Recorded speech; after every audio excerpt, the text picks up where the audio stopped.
A museum displays paintings and photographs. The ratio of paintings on display to photographs on display is 5:1. That means for every 5 paintings, there's 2 photographs. Which statement about the number of paintings and the number of photographs on display of the museum must be true?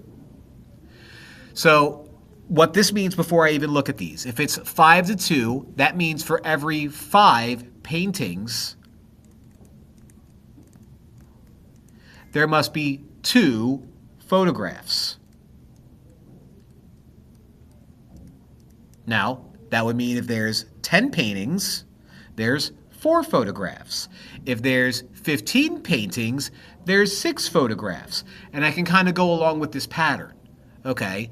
Now, I can't imagine that the museum only has 5 paintings and 2 photographs. It's probably a little bit more, but that's what we're dealing with. So, the museum has 3 more paintings on display than photographs. That must be true? No, because it could be 6 more. It could be 9 more. It all depends on how much they have. This is just the ratio, not the exact number.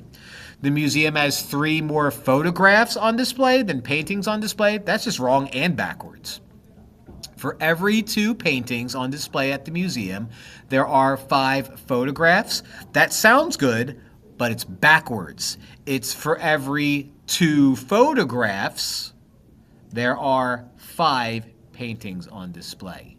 So look at the trickery that they try to do for you. They try to trick you by putting these numbers backwards and put them backwards here.